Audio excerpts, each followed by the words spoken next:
أعوذ بالله من الشيطان الرجيم. براءة من الله ورسوله إلى الذين عاهدتم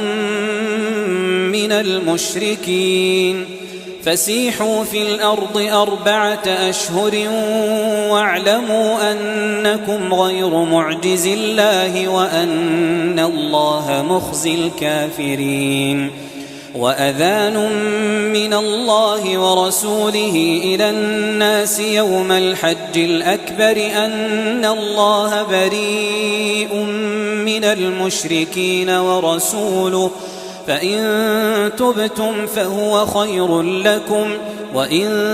توليتم فاعلموا أنكم غير معجز الله وبشر الذين كفروا بعذاب أليم. إلا الذين عاهدتم من المشركين ثم لم ينقصوكم شيئا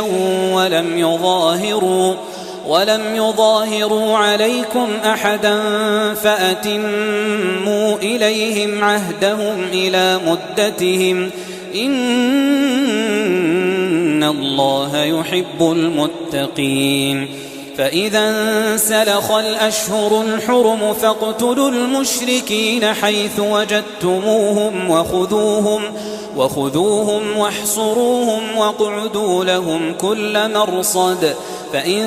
تابوا وأقاموا الصلاة وآتوا الزكاة فخلوا سبيلهم إن الله غفور رحيم. وإن أحد من المشركين استجارك فأجره حتى يسمع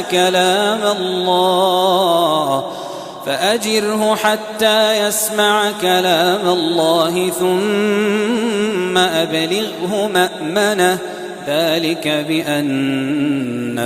قوم لا يعلمون. كيف يكون للمشركين عهد عند الله وعند رسوله إلا الذين عاهدتم عند المسجد الحرام فما استقاموا لكم فاستقيموا لهم إن الله يحب المتقين. كيف وإن يظهروا عليكم لا يرقبوا فيكم إلا ولا ذمة يرضونكم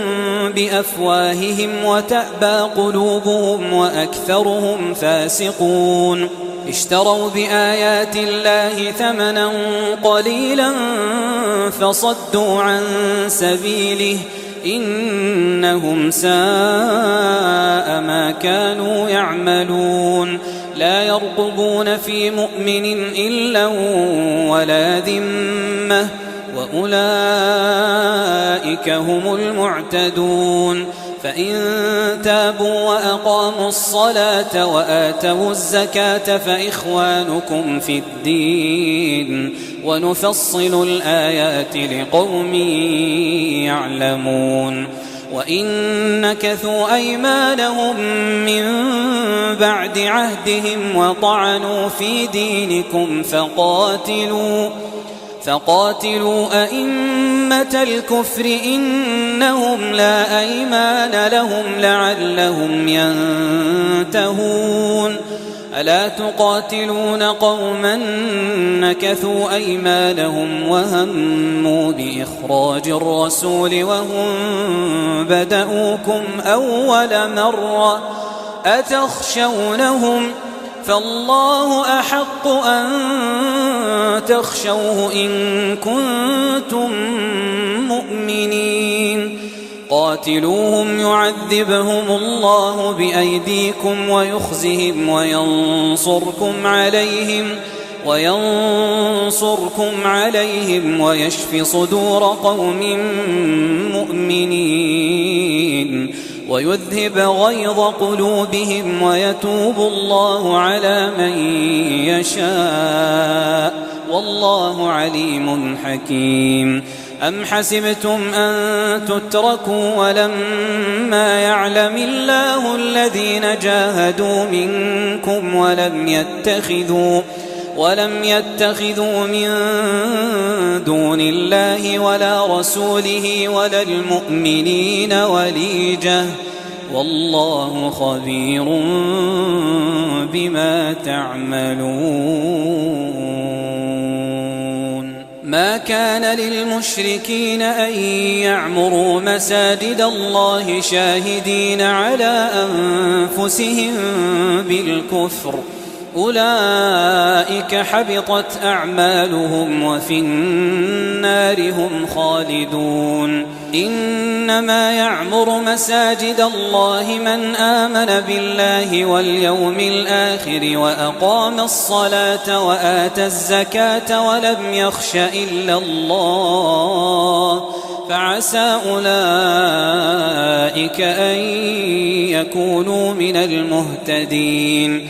أجعلتم سقاية الحاج وعمارة المسجد الحرام كمن آمن بالله واليوم الآخر وجاهد في سبيل الله لا يستوون عند الله والله لا يهدي القوم الظالمين. الذين آمنوا وهاجروا وجاهدوا في سبيل الله بأموالهم وأنفسهم أعظم درجة عند الله وأولئك هم الفائزون. يبشرهم ربهم برحمة منه ورضوان وجنات لهم فيها نعيم مقيم خالدين فيها أبدا إن الله عنده أجر عظيم. يا أيها الذين آمنوا لا تتخذوا آباءكم وإخوانكم أولياء إن استحبوا الكفر على الإيمان ومن يتولهم منكم فأولئك هم الظالمون. قل إن كان آباؤكم وأبناؤكم وإخوانكم وأزواجكم وعشيرتكم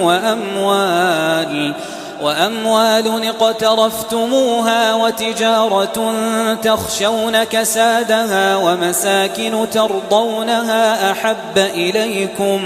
أحب إليكم من الله ورسوله وجهاد في سبيله فتربصوا حتى يأتي الله بأمره والله لا يهدي القوم الفاسقين. لقد نصركم الله في مواطن كثيرة ويوم حنين إذ أعجبتكم كثرتكم فلم تغن عنكم شيئا وضاقت عليكم الأرض بما رحبت ثم وليتم مدبرين. ثم أنزل الله سكينته على رسوله وعلى المؤمنين وأنزل جنودا لم تروها وعذب الذين كفروا وذلك جزاء الكافرين. ثم يتوب الله من بعد ذلك على من يشاء والله غفور رحيم. يا أيها الذين آمنوا إنما المشركون نجس فلا يقربوا المسجد الحرام بعد عامهم هذا وإن خفتم عيلة فسوف يغنيكم الله من فضله إن شاء إن الله عليم حكيم. قاتلوا الذين لا يؤمنون بالله ولا باليوم الآخر ولا يحرمون ما حرم الله ورسوله ولا يدينون دين الحق من الذين أوتوا الكتاب حتى يعطوا الجزية عن يد وهم صاغرون. وقالت اليهود عزير ابن الله وقالت النصارى المسيح ابن الله، ذلك قولهم بأفواههم يضاهئون قول الذين كفروا من قبل قاتلهم الله أنى يؤفكون. اتخذوا أحبارهم ورهبانهم أربابا من دون الله والمسيح ابن مريم وما أمروا إلا ليعبدوا إلها واحدا لا إله إلا هو سبحانه عما يشركون. يريدون أن يطفئوا نور الله بأفواههم ويأبى الله إلا أن يتم نوره ولو كره الكافرون. هو الذي أرسل رسوله بالهدى ودين الحق ليظهره على الدين كله ولو كره المشركون. يا أيها الذين آمنوا إن كثيرا من الأحبار والرهبان ليأكلون أموال الناس بالباطل ويصدون عن سبيل الله، والذين يكنزون الذهب والفضة ولا ينفقونها في سبيل الله فبشرهم بعذاب أليم. يوم يحمى عليها في نار جهنم فتكوى بها جباههم وجنوبهم وظهورهم، هذا ما كنزتم لأنفسكم فذوقوا ما كنتم تكنزون. إن عدة الشهور عند الله 12 شهرا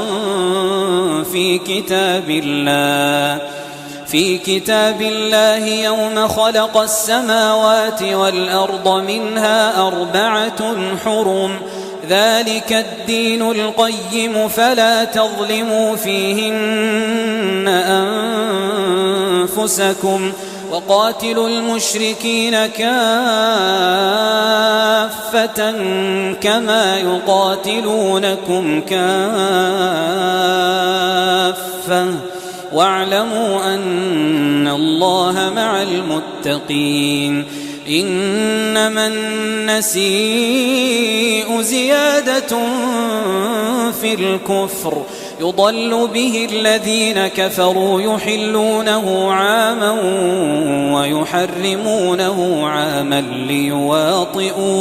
ليواطئوا عدة ما حرم الله فيحلوا ما حرم الله. زين لهم سوء أعمالهم والله لا يهدي القوم الكافرين. يا أيها الذين آمنوا ما لكم إذا قيل لكم انفروا في سبيل الله اثاقلتم إلى الأرض أرضيتم بالحياة الدنيا من الآخرة فما متاع الحياة الدنيا في الآخرة إلا قليل. إلا تنفروا يعذبكم عذابا أليما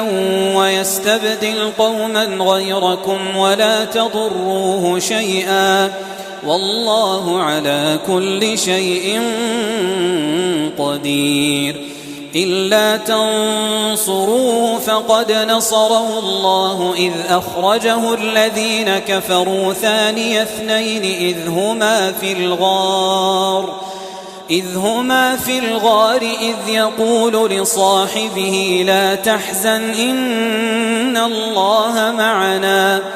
فأنزل الله سكينته عليه وأيده بجنود لم تروها وجعل كلمة الذين كفروا السفلى وكلمة الله هي العليا والله عزيز حكيم انفروا خفافا وثقالا وجاهدوا بأموالكم وأنفسكم في سبيل الله ذلكم خير لكم إن كنتم تعلمون لو كان عرضا قريبا وسفرا قاصدا لاتبعوك ولكن بعدت عليهم الشقة وسيحلفون بالله لو استطعنا لخرجنا معكم يهلكون أنفسهم والله يعلم إنهم لكاذبون عفى الله عنك لم أذنت لهم حتى يتبين لك الذين صدقوا وتعلم الكاذبين لا يستأذنك الذين يؤمنون بالله واليوم الآخر أن يجاهدوا بأموالهم وأنفسهم والله عليم بالمتقين إنما يستأذنك الذين لا يؤمنون بالله واليوم الآخر وارتابت قلوبهم فهم في ريبهم يترددون ولو أرادوا الخروج لأعدوا له عدة ولكن كره الله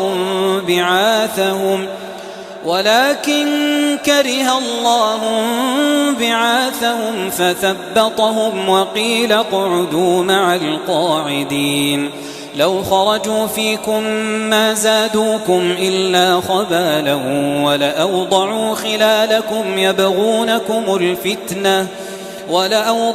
خلالكم يبغونكم الفتنة وفيكم سماعون لهم والله عليم بالظالمين لقد ابتغوا الفتنة من قبل وقلبوا لك الأمور حتى جاء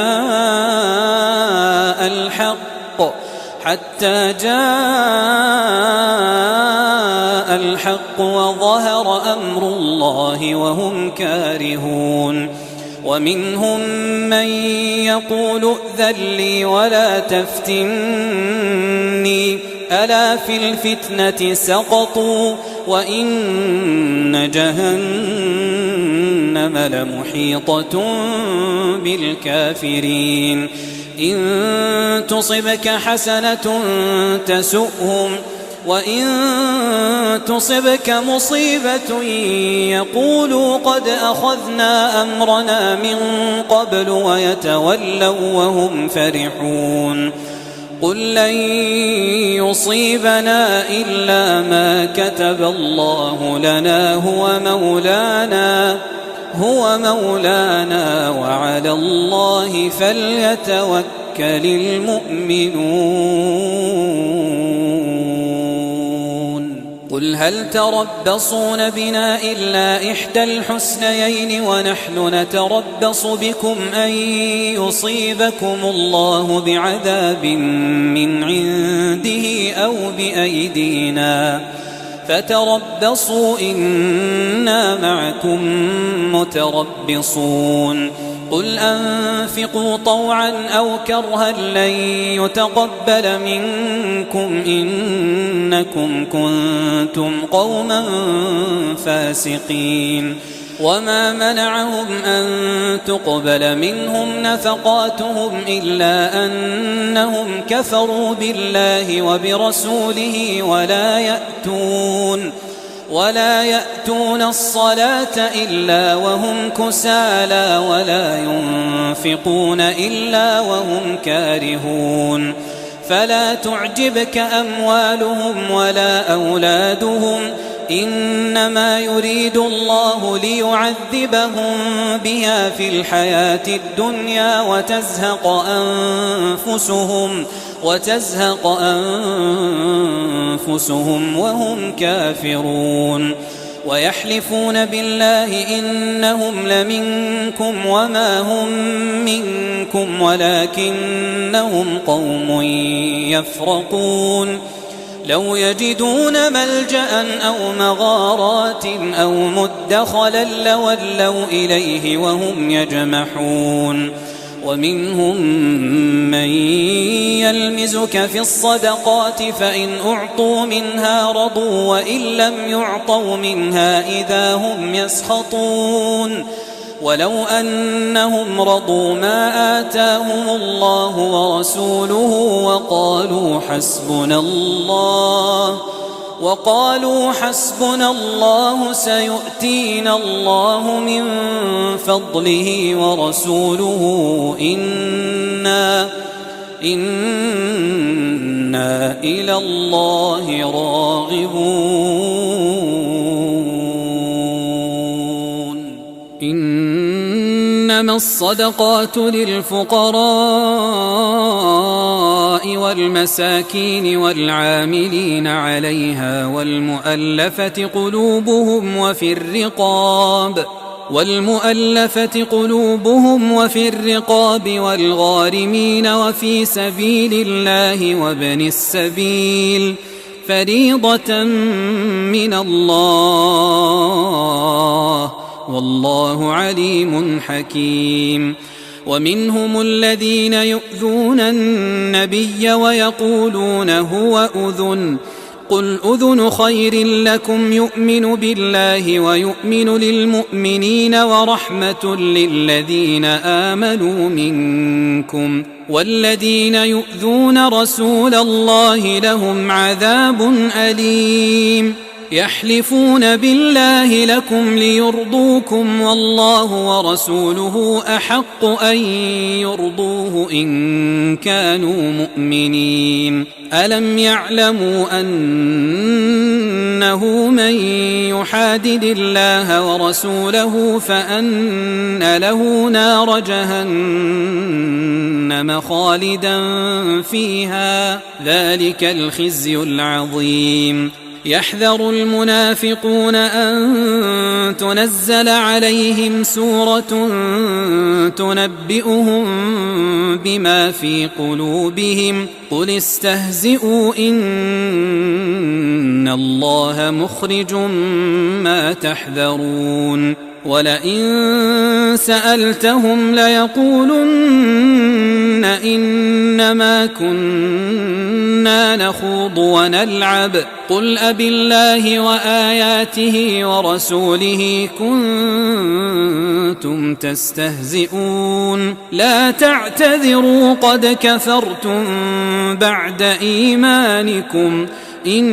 نعف عن طائفة منكم نعذب طائفة بأنهم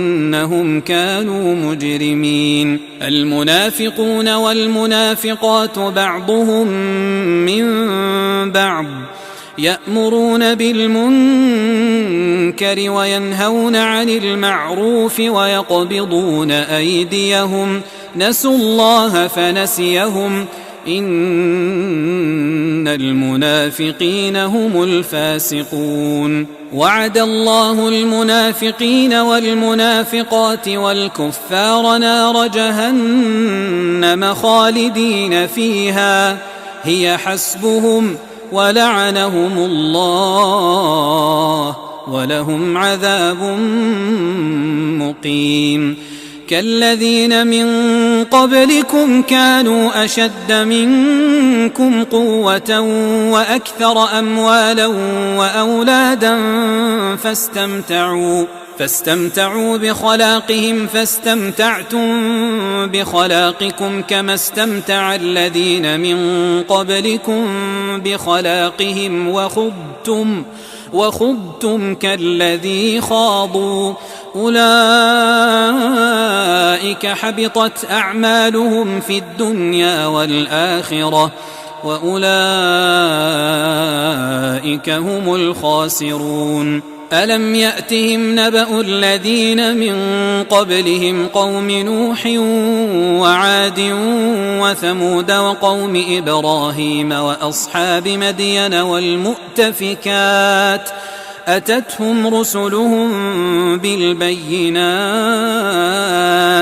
فما كان الله ليظلمهم ولكن كانوا أنفسهم يظلمون والمؤمنون والمؤمنات بعضهم أولياء بعض يأمرون بالمعروف وينهون عن المنكر ويقيمون الصلاة ويؤتون الزكاة ويطيعون الله ورسوله أولئك سيرحمهم الله إن الله عزيز حكيم وعد الله المؤمنين والمؤمنات جنات تجري من تحتها الأنهار خالدين فيها ومساكن طيبة في جنات عدن ورضوان من الله أكبر ذلك هو الفوز العظيم يا أيها النبي جاهد الكفار والمنافقين واغلظ عليهم ومأواهم جهنم وبئس المصير يحلفون بالله ما قالوا ولقد قالوا كلمة الكفر وكفروا بعد إسلامهم وهموا بما لم ينالوا وما نقموا إلا أن أغناهم الله ورسوله من فضله فإن يتوبوا يك خيرا لهم وإن يتولوا يعذبهم الله عذابا أليما في الدنيا والآخرة وما لهم في الأرض من ولي ولا نصير ومنهم من عاهد الله لئن آتانا من فضله لنصدقن ولنكونن من الصالحين فلما آتاهم من فضله بخلوا به وتولوا وهم معرضون فأعقبهم نفاقا في قلوبهم إلى يوم يلقونه بما أخلفوا الله ما وعدوه وبما كانوا يكذبون ألم يعلموا أن الله يعلم سرهم ونجواهم وأن الله علام الغيوب الذين يلمزون المطوعين من المؤمنين في الصدقات والذين لا يجدون إلا جهدهم فيسخرون منهم سخر الله منهم ولهم عذاب أليم استغفر لهم أو لا تستغفر لهم إن تستغفر لهم 70 مرة فلن يغفر الله لهم ذلك بأنهم كفروا بالله ورسوله والله لا يهدي القوم الفاسقين فرح المخلفون بمقعدهم خلاف رسول الله وكرهوا أن يجاهدوا بأموالهم وأنفسهم في سبيل الله وقالوا لا تنفروا في الحر قل نار جهنم أشد حرا لو كانوا يفقهون فليضحكوا قليلا وليبكوا كثيرا جزاء بما كانوا يكسبون فإن رجعك الله إلى طائفة منهم فاستأذنوك للخروج فقل لن تخرجوا معي أبدا ولن تقاتلوا معي عدوا إنكم رضيتم بالقعود أول مرة فاقعدوا مع الخالفين ولا تصل على أحد منهم مات أبدا ولا تقم على قبره إنهم كفروا بالله ورسوله وماتوا وهم فاسقون ولا تعجبك أموالهم وأولادهم إنما يريد الله أن يعذبهم بها في الدنيا وتزهق أنفسهم وهم كافرون وإذا أنزلت سورة أن آمنوا بالله وجاهدوا مع رسوله استأذنك أولو الطول منهم وقالوا ذرنا نكن مع القاعدين رضوا بأن يكونوا مع الخوالف وطبع على قلوبهم فهم لا يفقهون لكن الرسول والذين آمنوا معه جاهدوا بأموالهم وأنفسهم وأولئك لهم الخيرات وأولئك هم المفلحون أعد الله لهم جنات تجري من تحتها الأنهار خالدين فيها ذلك الفوز العظيم وجاء المعذرون من الأعراب ليؤذن لهم وقعد الذين كذبوا الله ورسوله سيصيب الذين كفروا منهم عذاب أليم ليس على الضعفاء ولا على المرضى ولا على الذين لا يجدون ما ينفقون حرج إذا نصحوا لله ورسوله ما على المحسنين من سبيل والله غفور رحيم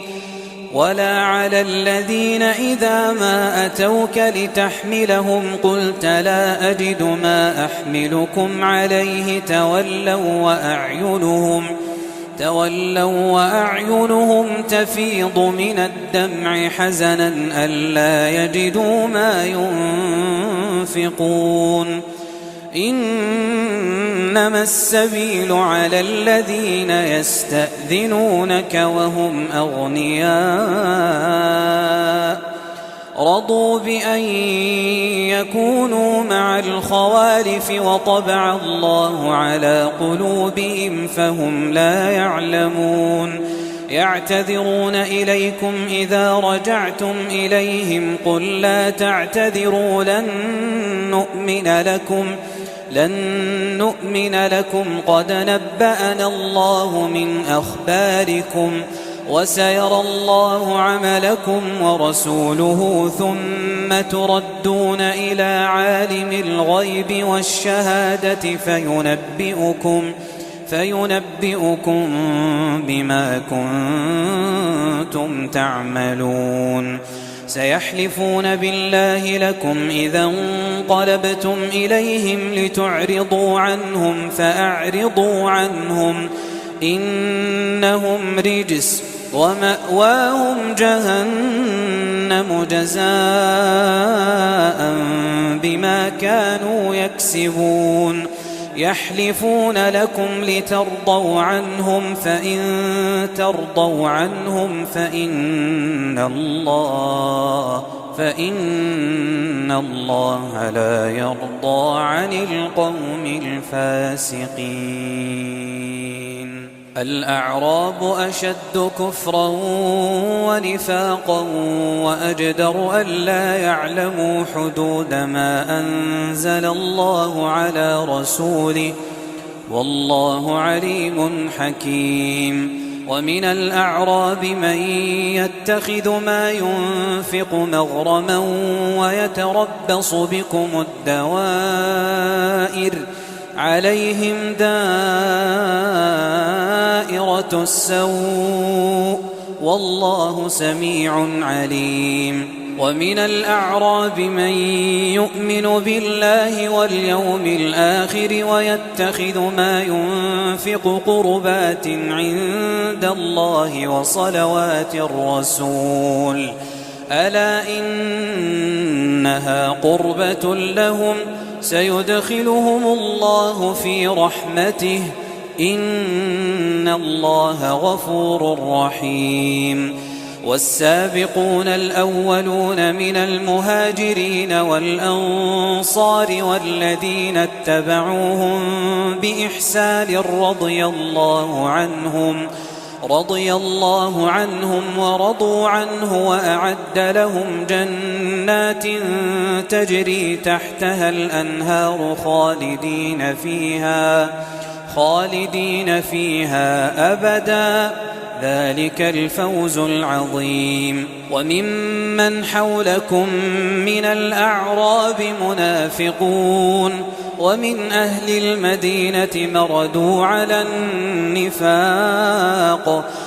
أهل المدينة مردوا على النفاق لا تعلمهم نحن نعلمهم سنعذبهم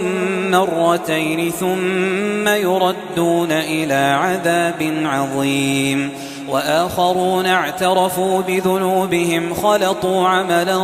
صالحا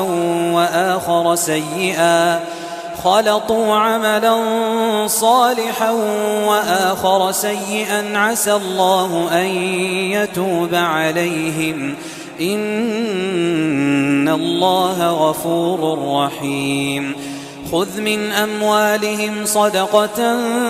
تطهرهم وتزكيهم بها وصل عليهم إن صلاتك سكن لهم والله سميع عليم ألم يعلموا أن الله هو يقبل التوبة عن عباده ويأخذ الصدقات وأن الله هو التواب الرحيم وقل اعملوا فسيرى الله عملكم ورسوله والمؤمنون وستردون إلى عالم الغيب والشهادة فينبئكم بما كنتم تعملون وآخرون مرجون لأمر الله إما يعذبهم وإما يتوب عليهم والله عليم حكيم والذين اتخذوا مسجدا ضرارا وكفرا وتفريقا بين المؤمنين وإرصادا لمن حارب الله ورسوله من قبل وليحلفن إن أردنا إلا الحسنى والله يشهد إنهم لكاذبون لا تقم فيه أبدا لمسجد أسس على التقوى من أول يوم أحق أن تقوم فيه رجال يحبون أن يتطهروا والله يحب المطهرين أفمن أسس بنيانه على تقوى من الله ورضوان خير أم من أسس بنيانه على شفا جرف هار فانهار به في نار جهنم والله لا يهدي القوم الظالمين لا يزال بنيانهم الذي بنوا ريبة في قلوبهم إلا أن تقطع قلوبهم والله عليم حكيم إن الله اشترى من المؤمنين أنفسهم وأموالهم بأن لهم الجنة يقاتلون في سبيل الله فيقتلون ويقتلون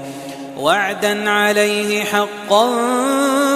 في التوراة والإنجيل والقرآن ومن أوفى بعهده من الله فاستبشروا ببيعكم الذي بايعتم به وذلك هو الفوز العظيم التائبون العابدون الحامدون السائحون الراكعون الساجدون الآمرون بالمعروف والناهون عن المنكر والحافظون لحدود الله وبشر المؤمنين ما كان للنبي والذين آمنوا أن يستغفروا للمشركين ولو كانوا أولي قربى من بعد ما تبين لهم أنهم أصحاب الجحيم وما كان استغفار إبراهيم لأبيه إلا عن موعدة وعدها إياه فلما تبين له أنه عدو لله تبرأ منه إن إبراهيم لأواه حليم وما كان الله ليضل قوما بعد إذ هداهم حتى يبين لهم ما يتقون إن الله بكل شيء عليم إن الله له ملك السماوات والأرض يحيي ويميت وما لكم من دون الله من ولي ولا نصير لقد تاب الله على النبي والمهاجرين والأنصار الذين اتبعوه في ساعة العسرة من بعد ما كاد يزيغ قلوب فريق منهم ثم تاب عليهم إنه بهم رءوف رحيم وعلى الثلاثة الذين خلفوا حتى إذا ضاقت عليهم الأرض بما رحبت وضاقت عليهم أنفسهم وظنوا أن لا ملجأ من الله إلا إليه ثم تاب عليهم ليتوبوا إن الله هو التواب الرحيم يا أيها الذين آمنوا اتقوا الله وكونوا مع الصادقين ما كان لأهل المدينة ومن حولهم من الأعراب أن يتخلفوا عن رسول الله ولا يرغبوا بأنفسهم عن نفسه، ذلك بأنهم لا يصيبهم ظمأ ولا نصب ولا مخمصة في سبيل الله، ولا يطؤون موطئا يغيظ الكفار ولا ينالون من عدو نيلا إلا كتب لهم به عمل صالح، إن الله لا يضيع أجر المحسنين. ولا ينفقون نفقة صغيرة ولا كبيرة ولا يقطعون واديا إلا كتب لهم ليجزيهم الله أحسن ما كانوا يعملون. وما كان المؤمنون لينفروا كافة، فلولا نفر من كل فرقة منهم طائفة ليتفقهوا في الدين ولينذروا قومهم إذا رجعوا إليهم لعلهم يحذرون. يا أيها الذين آمنوا قاتلوا الذين يلونكم من الكفار وليجدوا فيكم غلظة واعلموا أن الله مع المتقين. وإذا ما أنزلت سورة فمنهم من يقول أيكم زادته هذه إيمانا، فأما الذين آمنوا فزادتهم إيمانا وهم يستبشرون، وأما الذين في قلوبهم مرض فزادتهم رجسا إلى رجسهم وماتوا وهم كافرون. أولا يرون أنهم يفتنون في كل عام مرة أو مرتين ثم لا يتوبون ولا هم يذكرون. وإذا ما أنزلت سورة نظر بعضهم إلى بعض هل يراكم من أحد ثم انصرفوا صرف الله قلوبهم بأنهم قوم لا يفقهون. لقد جاءكم رسول من أنفسكم عزيز عليه ما عنتم حريص عليكم بالمؤمنين رؤوف رحيم. فإن تولوا فقل حسبي الله لا إله إلا هو